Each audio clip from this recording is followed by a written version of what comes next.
And finally, I would say the missed opportunity is also on outcome-based financing. That is something that again is a it's a huge innovation that can be brought in to the city functioning, but that is something again we have not done.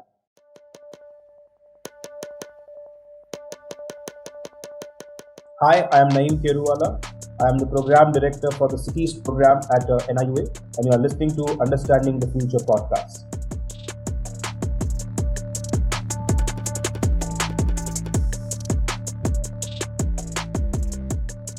Hello everyone, I'm Punit Gandhi, Senior Associate with the Climate Center for Cities at the National Institute of Urban Affairs, and welcome to the Season 3 of Understanding the Future podcast. I have been working and studying in the field of sustainability and climate change for more than 8 years, and I have realized that I have a lot of questions on how we can build cities in India that are more climate focused. With Understanding the Future podcast, I interact with experts, entrepreneurs, and government officials to understand what it takes to bring all the different solutions to the ground, as well as how can systemic changes be developed on ground. We will further anchor all the topics being discussed with different skill sets required. This will help us understand the future of cities and future of work in Indian context. If you are tuning in for the first time, do check out our previous episodes. Also, don't forget to check out the Climate Practitioners India Network, a members-led solutions-oriented platform for climate practitioners across India. And join it through the show note. Hope you enjoy the podcast.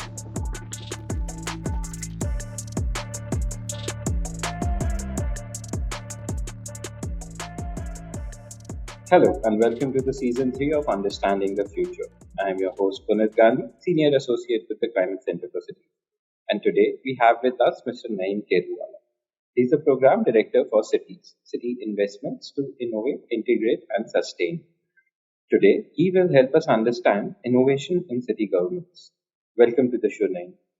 Thank you very much, Puneet. Glad to be here. Thank you so much for taking out time. And this is something which is a very interesting topic, but also somewhere it sounds that how do city governments innovate? What is there what are we talking about of innovation when we are talking about the city government? Because I think that perspective people still don't have.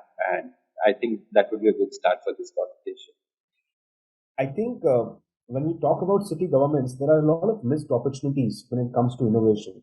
We don't focus a lot on integrated approach. Most of our projects are very siloed approaches, in which we have a project idea, we develop a DPR, a detailed project report, based on the BOQs and SORs, and then we do the tendering and the project gets completed. We don't spend enough time to really plan our projects, to really integrate our project with other aspects of the city development. For example, when I was studying in Pune, I remember the Senapati Vapa Road would get dug up at least twice a year. And I would always think that why does it get dug up every year? And I think this is a very common cliched example that every time I think all of us have experienced. And that's a problem, that there's no communication between one department of the municipal corporation with another municipal corporation. So how do we look at the integrated approach of doing things? And again, instead of just being in a hurry to implement, can we take a step back, test our solutions, learn from them, and then scale? Another thing is addressing systemic issues. There are major challenges when it comes to cities. When it comes to, I would say, two main things.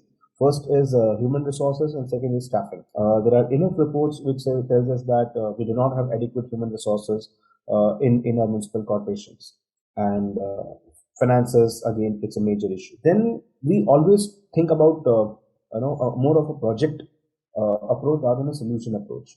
We more kind of are driven by, I would say, a lot of our work is supply driven rather than demand driven. It's very kind of, let's say, unfortunate that Pune is the only city in India that has like a fully functional participatory budgeting mechanism. I think it should be there in every city. We should be actually talking to our citizens, learning from them, and then developing solutions around it. So projects, the problem-driven iterative approach, is something that we need to take up. And based on that, we need to kind of have a more of a collaborative approach rather than a prescriptive approach. And finally, I would say the missed opportunity is also on outcome-based financing. That is something that again is a huge innovation that can be brought in to the city functioning, but that is something again we have not had. I think Mumbai was the only city that even tried to do outcome-based financing. They did it for 1 year, but they never made their outcome budget public, and then it kind of fizzled out completely. But that is again something that we really these are the missed opportunities when it comes to innovation in city governments.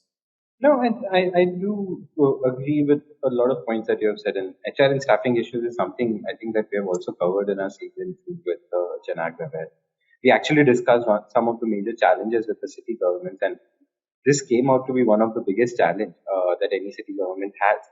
And you mentioned about the participatory budget or just getting citizens involved more into the process somewhere. I think this is something where if they are collaborated in a better way, staffing issue with citizen participation, this can somewhere be much aligned together to develop better things.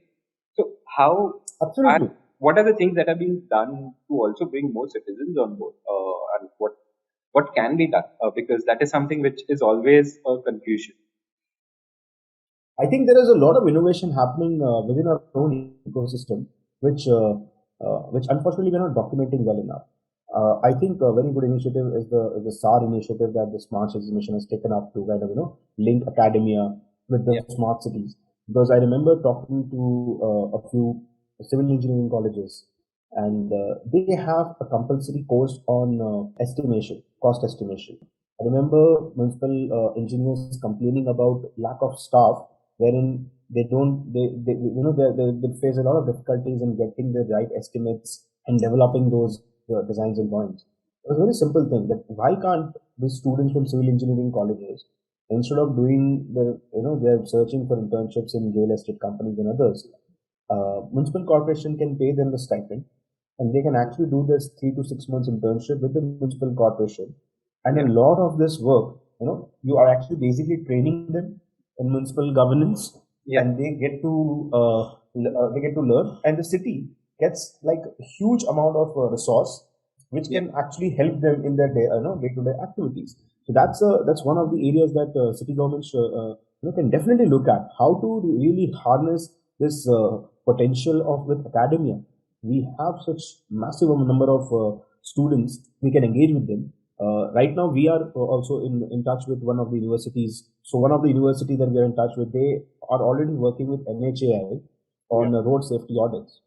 So we are saying, why can't we take 20, 30 of their students and actually do safety audits for the smart roads that we're building under our project?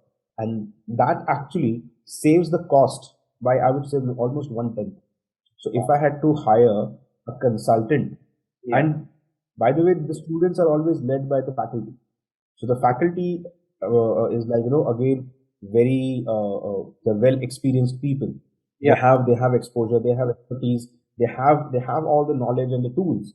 So you get 2 or 3 faculty members as advisors, and then they are the ones who are guiding the student to do the safety audits. And we actually did the maths, and we found out that if we had to hire a consulting firm or an other engineering firm to do that, it would have costed something like 2.5 crores. But with students, we can actually get this done in 25 lakhs. Wow. So it's you can always work around that, and then you can always hire maybe a senior person to kind of guide the students, just to make sure that the quality aspect is not somehow being taken for granted. So even in my program, in CITIIS program, we just recently signed an MOU with the Sciences Po Urban School in Paris. Sciences Po is, I think, ranked the second in the world when it comes to social sciences. Wow. And we went to them and we said that, hey, you have all your students from all over the world. Why can't we collaborate? And you send your students to actually document the work that we are doing. What is knowledge capitalization? So for knowledge capitalization, again, the quality that I'm now getting is actually way better than I would have gotten from a consulting firm. I have nothing against consulting firms, by the way. It's just that there's enough in the system through which the consulting firms can get out of, and there is also enough wherein the cities, especially who cannot afford the big firms, can obviously always also look at academia. And I don't think the difference in quality is that It's that different. And in some places, like example with the science course students, the kind of interactions that I'm having with them is Yeah. fantastic. So what science course has done is given them one academic tutor, one scientific advisor, and a group of 5 students Yeah. who are now helping us to document 3 cities. And based on those three, learning from 3 cities of Hubli, Agartala, and Surat, Yeah. developing a framework on how to do ecological transition through urban waterfront projects. How to do this through nature-based solutions. So Yeah. now, because the students come from various parts of the world, they're also learning what Netherlands is doing. So now, suddenly, with those conversations, Yeah. the city governments are learning. Okay, one student is saying, "Okay, I'm from Netherlands. This is what is happening in Netherlands." One is from Brazil. One is from Argentina. Two are from France. So, Yeah. the scientific advisor is from India. The other person is also working from Africa. So now we have this multidisciplinary team which is documenting a research project.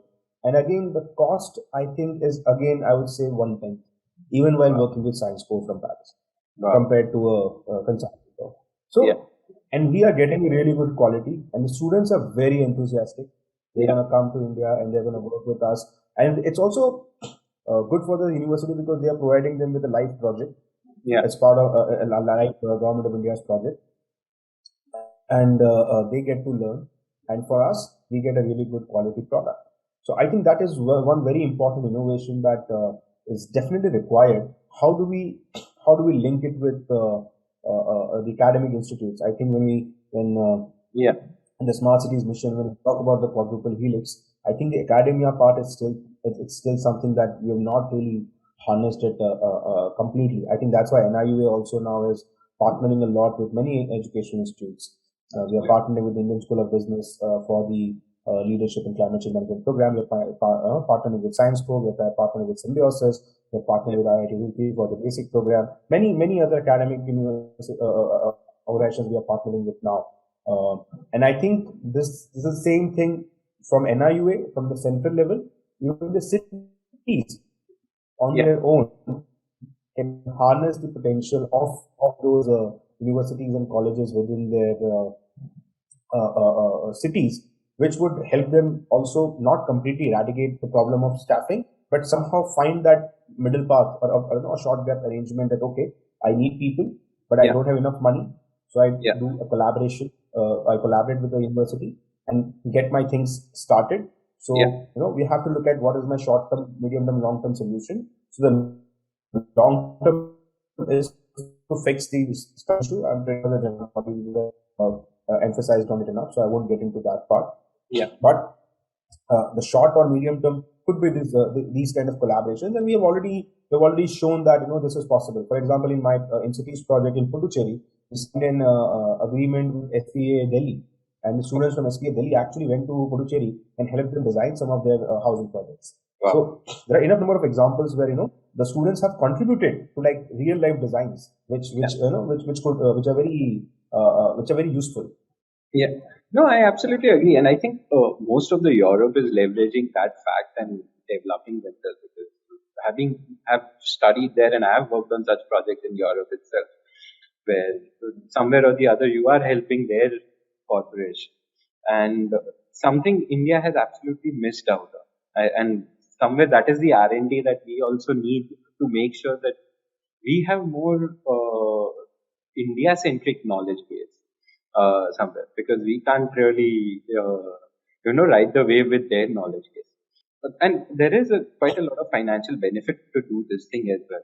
But somewhere, when we are talking about city projects in general, they might require a much bigger finance in terms of implementation. Okay, project design is one part of it where academia can come into it. From the implementation point of view, how does these things function out? What is the financing things that will need to innovate on its own, so that somewhere these projects are able to sustain themselves?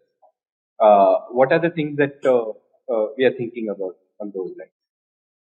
So I think one of the important missing puzzle of reforms for innovation lies in a very boring detail, and that is how do you make sure that the procurements are right? How do you give flexibility in procurement to city governments? So all of us know that a typical project, the cycle would be like you make a DPR, In the DPR, you have bill of quantities, and the bill of quantities is being assessed according to the schedule of rates that is decided by the state government. Yeah. Now, what all is there in the SOR will happen. What Yeah. all is not in SOR is basically unscheduled items, Yeah. for which there is a gray area in terms of how to get that approved, and that kind of rests a lot on the leadership. If you want to take that leap of faith, or if you want to kind of take that risk or not, to bring in some unscheduled items in your procurement system. So Yeah. that is something that we really need to focus on. How do we give this flexibility to the Yeah. city governments to procure and not be bound by very straight-jacketed approach? So, for example, in Amravati, in cities program, Yeah. we said that they are developing Anganwadis in schools in a very innovative way. We introduced something called a Bala model, that is building as a learning aid. Okay. So the kids should start learning even while interacting with the premises. Yeah. So very beautiful example about it. So architect Kabir Bajpai has worked quite a lot on this. So even when kids open the door of the classroom, on the floor they can see when the door is opening, what is 90 degrees, what is 60 degrees, what is 30 degrees. So just while playing with the door in the classroom, they're actually learning geometry. Even on the railings of the windows, they put beads. So just when they're sitting idle, they just start playing beads, but they're actually doing maths. Yeah. And even while climbing the stairs, or even with the play equipments in the playground, everything is basically simulating learning in their minds. So that is a beautiful model. But now when we started working on it, Amravati said, but most of the works that you are asking us to do is not in the SOR, and to get the unscheduled items included, it's a painstaking process. Unfortunately, not many people want to take that risk. So we said, okay, let's work on it.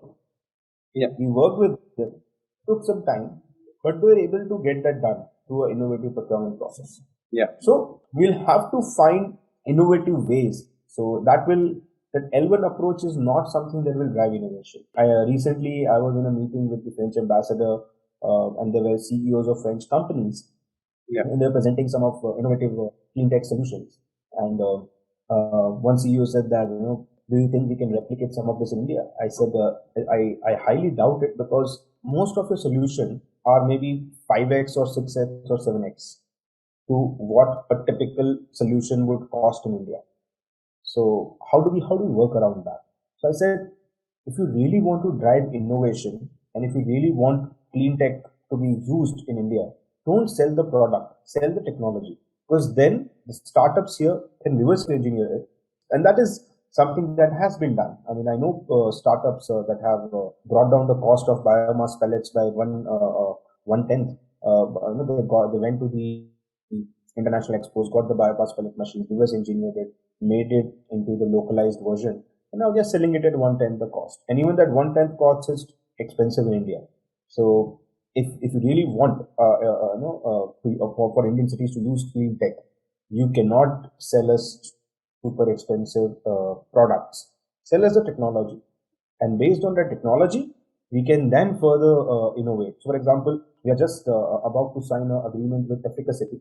It's a French company based out of Paris. It's partly owned by government of France and partly by the private sector.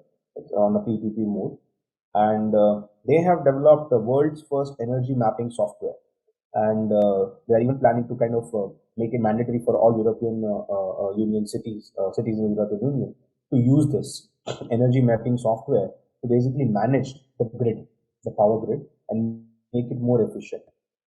They have spent millions of euros on this. So me and director NIUA, we went to meet them in Paris, and we had multiple rounds of discussions with them.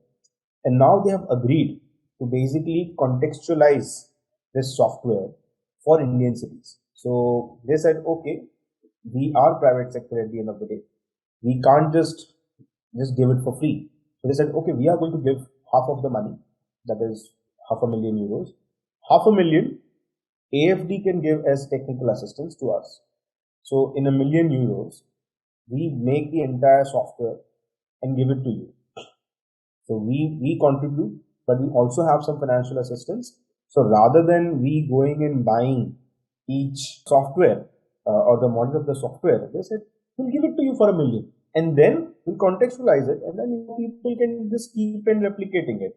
So that is the solution we need to we need to have. That okay, you have a software, you give it to us. Similarly, you have a machine, you give it to us. Give us a technology. Don't say that okay, this is the product. You have to keep buying this from us, and you have to keep buying the maintenance and spare parts from us, because that is not sustainable for our city. So that is also one area that we really need to focus on to drive innovation. How do we get technology transfer where technologies are available, rather than actually just invest in buying products? That is something that needs to happen at the national or the regional scale. And at the again at the state level, we need to have flexibility in our procurement. We need to bring innovation within the procurement process. This cannot happen from the central level. This has to happen at the state level. And at the local level, we need to basically incentivize innovation. Unfortunately, forget incentivizing innovation. We kind of disincentivize innovation in a way, unfortunately, because the focus is always on utilization of funds. The process is physical progress. So we are always in a hurry. The clock has started. Within 6 months, 1 year, you have to finish the project. Innovation takes time, and when you are innovating, you need to have that kind of flexibility. Now that does not mean that innovation means that you keep going on and on forever. There has to be some time bound approach. But let's say if a typical project takes a couple of years, innovation can take maybe, I don't know, 2, 4 years, 5 years. So that cushion has to be provided to the cities also, that okay, you have this flexibility to do this innovatively. So innovation is always going to take a bit more time than your regular aspect. So these are some of the more, I would say, process-driven things that needs to change to really drive innovation in cities. For example, I'll give you Amritsar project that we are doing in cities program. So Amritsar's project was about replacing 12,000 diesel autos with electric autos. Very pure procurement plus subsidy program. Through cities program, we said we will do a maturation phase. It was a 24-step process. Each of the 12 cities under the cities program were required to do that. And we'll give you a 3-tier mentorship model, in which we'll have one international mentor. So Mr. Michael King is the international mentor for Amritsar. We'll give you a domestic expert. So Pranjali Deshpande is the domestic expert for Amritsar. And we'll give you a pool of transversal experts. These are basically consulting firms whose on-demand service you can avail. Instead of saying immediately that the project is approved, now start implementing, for 1 year, you are not allowed to implement. Basically, develop a project logical framework for your program, develop a results-based management tool for your program, conduct environmental and social impact assessment, develop a stakeholder engagement plan, conduct stakeholder meet at least 4 meetings, develop scenarios for the programs, for your projects, discuss it with the stakeholders, develop a staffing plan. So basically that will help in formalizing the IPT sector. So imagine 12,000 auto rickshaw drivers in a cooperative society. That's a huge amount of public sector formalization that we are doing. Intermediate transport sector formalization that we're doing. Now we said, what is the benefit for an auto rickshaw driver to be part of this cooperative society? One is, yes, they are formalizing. Second, we said the female family members of each of the cooperative society's members will get free vocational training. So basically, an electrification program became a social innovation program. And now the women are getting free vocational training because their male members are now part of the cooperative society. Now we are saying, right now 100% of auto rickshaw drivers in Amritsar are men. There's just one woman who is driving auto rickshaw, e-rickshaw, and that too I think started a month or so ago. We are saying, through this vocational training, let's start introducing women drivers also in the sector. So some of the women can also choose to learn how to drive e-rickshaws, e-autos. So that is another change. Then we said, what is the issue? Earlier the idea was that most of the charging will happen at home. We said that's not sustainable because some people live in areas where charging infrastructure it's not that good.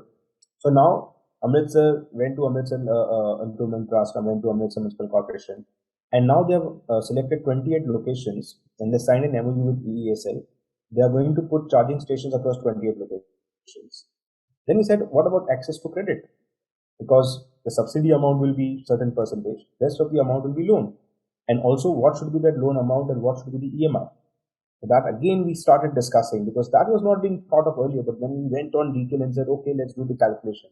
Not more than 3 to 4,000 rupees per month should be the EMI. So for that, what is the kind of interest rate? What is the kind of period that needs to be looked at? So the state government then went to SBI and negotiated with them and said, okay, the current market rate for financing EVs is actually much higher. It goes upward of 15% or something. For Amritsar, they signed an MOU with SBI to say that it will be somewhere around 10%.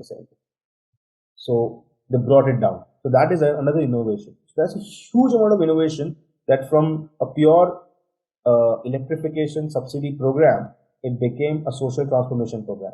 So that is the kind of innovation that is required, and that happens when you give this time of maturation plus mentorship.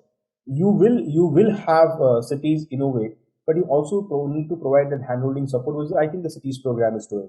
And this is what we are also going to do in CITIIS 2.0, which will focus on climate responsive urban development in the country. And we will again, we're expecting around investments of around 3,500 crores in CITIIS 2.0 on similar lines. And again, there will be a mentorship plus maturation model that will adopt. And we hope that this model can be replicated even by the states and the cities within their own programs as well, which will actually drive innovation. Because to drive innovation, you need that guiding support that, okay, someone is telling me if I'm going wrong. So you have an engineer, you have an architect, you have a planner, and they all are thinking in a certain way. But a mentor sometimes comes and gives you a much larger picture and asks the relevant questions. What about this? Are we really doing are they really going in the right direction?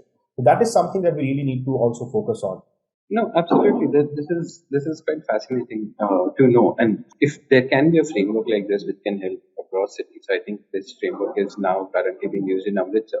But has this been developed in a way now that it can easily be replicated across India? Because I think that is where the crux of the things lie to innovate in cities. No, that's an excellent question, Puneet, and that's what we are working on right now. So we have developed a project development guidebook, which was launched by the Honorable Union Minister for Housing and Urban Affairs, which talked about. So we are not just giving the framework, we're also giving the templates in that guidebook. That what is a good DPR, what is a good feasibility report, what is a good environmental and social impact assessment report, what is the process to get environmental clearances from MOFCC, and what is the process to, let's say, get a coastal regulation zone clearance? Everything from start to end, how to develop a stakeholder engagement plan, and giving those templates. Now, then we realize this is at the project level. What about the neighborhood and the city level? So now we are working with another expert who actually develop an overall guidebook on how to create a livable city. So we start from the city level, to bring it down to the neighborhood level, and then we come now to the project level. And after the framework, we are actually giving them the templates in terms of how to actually do this. What should be the chapters? Going down to that level. Okay, what should be the chapters when you actually develop a DPR? And we work with multiple partners for this program for developing this toolkit. We had internal support from NIUA, as well as we work with the French Development Agency, with this French company called Espelia. We work with CEP University. We work with this company called Efficacity in France. I think there are more than, I would say, 10 different global organizations that have helped us in developing this. So that guidebook is already out there. But I think that overall city and neighborhood and then project level framework, along with the guidebook and the templates, will be available, I think, in another few months. And we're also kind of converting it into a online course on project development through cities model, which will be available on the National Urban Learning Platform. So that again, we are planning to launch it by the second half of this year. And the next very important aspect of innovation is asset management that we need to focus on. That once you have designed, you have developed, you have implemented, we always see the upkeep is not good. I think all of us have again faced that, some really good public toilet was built with all the fanfare that, this is a really good model toilet, public toilet, but after a couple of years, there's no maintenance. It's sometimes it's locked, or even the smart toilets we see some places, they did fantastic work in actually installing them, but many of the places they are locked, or they are not, the upkeep is not happening. So how do you do asset management? So that is another module that we are working on, and we have recently signed up an agreement with a university, a civil engineering as well as infrastructure management university, and we are going to work with them to develop a module on operational maintenance and asset management of municipal infrastructure.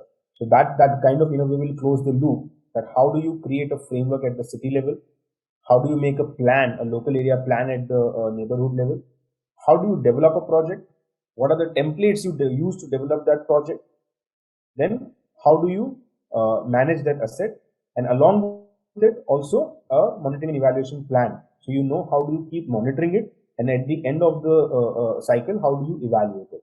And for that, we have actually developed the innovation matrix. It's a 3-level indicator in terms of how innovation should even be kind of monitored. So that innovation matrix also that the CITIIS program has developed has been used as a best case practice by the French Development Agency for all the global programs. I mean, they have recommended it for the other programs. There was a meeting that they was called with all the other staff, and they explained what NIUA has the CITIIS program has done for developing this monitoring evaluation strategy. If you go on our website, NIUA's website, as well as our CITIIS program website, you can actually download the project development toolkit as well as the monitoring and evaluation workbook.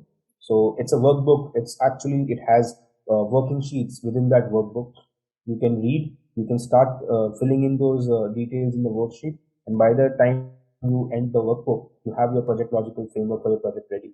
So we are developing this 360-degree model into I would say, if I can use, for the lack of better word, a textbook of sorts for project development, and then also a video course module which any city manager or any official can learn from, and then kind of replicate it. And if they have more questions, I think NIUA's mandate is 4,000 plus urban local bodies. So we are always happy to support any city that would want to learn from this or replicate this. Absolutely sounds amazing, the amount of work that has already gone in. But as much as I would like to be happy about it, I do see, and where do you foresee a lot of implementation challenges to bring this on ground? Because this is something we have created systems, we are creating now process. But I think all of us have gone through that phase of implementation will become somewhere the challenge to make sure that this has the best course of time as well. So where do you see those kind of things picking up? I think Puneet will have to initially just look at those few islands of excellence and create those workable models, and then provide platforms for peer learning.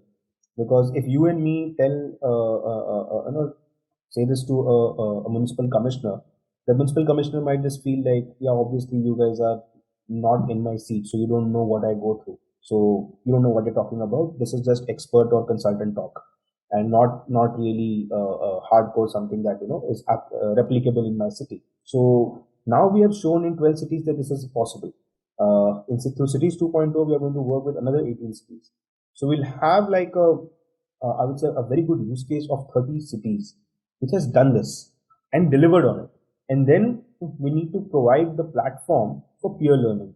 So let's say Commissioner of Surat can actually talk to Commissioner of Amritsar and discuss how they worked, and they both can learn from each other. And similarly, we need to create those platforms, and that's what we are planning. We are also trying to do. We also have a peer learning kind of a program wherein we bring the city teams from each city, and then we invite other cities to learn from them and ask them questions. So we right now it's happening at a very micro scale, but we want to kind of expand it and make it much bigger. That's why we have also kind of collaborated with the World Economic Forum, and through World Economic Forum, through the city sprint processes, is exactly with what we want to do along with them, to bring in more partners, provide these platforms at local, regional, national, and international level, where cities can learn from each other. So that is, and I think once they see that my counterpart has done this thing, I think, and this is how they overcame the challenges, I think it will be much more easier, I think, the uptake. And apart from that, the implementation challenges, I think, will always rest on leadership. So we need to, that is again something we are building, we are helping. So like I said, the earlier one, the leadership in climate change management program is actually going to do that. It is going to try to build, the kind of, provide the tools and templates to overcome these challenges to focus on the leadership. No, that absolutely sounds amazing, and I hope we are able to succeed to this level as well. So, last question I'll come down to is this is a huge project in itself. What are the different kinds of skill sets you are looking at to drive such kind of project? Because it's not just national level but city level as well. Now, again, that's a very interesting question, Puneet, because skill sets is something that we have focused a lot on. So when we launched the cities program, I think the first OM that went out of the ministry was on skills. And we said, if you want to start this project, you will only get the money once you have hired people with these skill sets. So we developed them and we sent out to all the cities. One was environmental and social safeguards officer. You need to make sure that all your compliances are there. Environmental safeguards are taken into account. Second was public engagement and partnerships officer. Technical wing you have. We know that every city has a technical wing. So we are not saying you get a civil engineer, get this, that. That technical wing you obviously have. Engineering wing you obviously have. But get a public engagement officer. And we saw that the role of this ENS and public engagement officer tremendously changed the outlook of the project. Because when you have a full-time public engagement officer, obviously they have deliverables, right? And the commissioner is asking, "Yeah, isko bithaya, what is this person doing?" And suddenly they start going and engaging with the stakeholders. And through this, actually through cities program itself, we have reached out to at least 1 lakh people, and that is not just a survey or getting a form filled. These are detailed discussions with more than 1 lakh people that have happened to design the programs. Why? Because we had a dedicated public engagement officer whose job was to actually do this, and that completely transformed the programs. For example, I was talking to the CEO of Chennai, and he told me how when they started engaging with the students, they realized some of the schools didn't want a cricket ground or a football ground. They actually wanted, let's say, something like a volleyball court, which they never thought about, never thought of, but they voted something like that. And most of the times, they were actually building sports infrastructure which catered only to boys. But when they started talking, the girls came in and said that, you know what, this all the things that you do, it's always taken over by the boys. We don't get space to play. And then there was a constant, actually, I would say, very conscious realization that, hey, we are not doing the right thing. We completely missed this out. And then they started saying, okay, how do we make it more inclusive? That is very important, that you need these skill sets of a public engagement officer, of a social safeguards officer, of an environmental safeguards officer. And then we said we need a overall urban management skills. I am of the opinion that we need more urban managers in this country, and we need to kind of build upon that. So a project in charge who is an urban manager, who knows how to manage things. And then obviously based on your program or based on your project, you require technical skills like a landscape architect or a conservation architect or other skill sets. That is project specific. But a project in charge with general management skills, about environmental safeguards officer, social safeguards officer, and a public engagement officer, this we said is required for everybody. And we said this is compulsory. You have to bring those people in. And now we have a dedicated project in charge, a dedicated environmental and social nodal officer, and a public engagement officer across all our 12 cities on a full-time basis. So that itself, I think, helped a lot. And because what happens is suddenly the commissioner or the other staff is saying, yeah, this person is sitting full-time and you're working on one project. Now do one thing. Why don't you engage with people on this project also? So they don't realize, but now they're doing public engagement for 5 different projects, which was not happening earlier. Or they're doing environmental screening for other projects also because this person is sitting there. So this is the kind of reforms that we have witnessed. And if I have to say this, these are the kind of skill sets that we need to really drive reforms. Apart from that, and one important also is somebody who understands monitoring and evaluation. That is again very, very important. So that person actually pushes to move towards outcomes and not just financial and physical progress. So these are I would say, some of the key skill sets that are required within a city to really innovate. And then, I mean, the list is endless, but these are, I would say, some of the key focus. Thank you so much for your time. This was absolutely good to talk to you and get your perspective on all these different things. Thank you so much. Thanks, Puneet, and thanks to the entire C-Cube team for starting this podcast. Thank you for tuning into the podcast. Do subscribe to the podcast on your favorite platform and follow us on all social media channels. For more details about the Climate Center for Cities and registration on Climate Practitioners India Network, click on the link in the show notes. The episode is conceptualized and produced by Punit Gandhi. A big thank you to the whole team at C-Cube and NIUA for supporting the development of the podcast. Stay tuned for the next episode.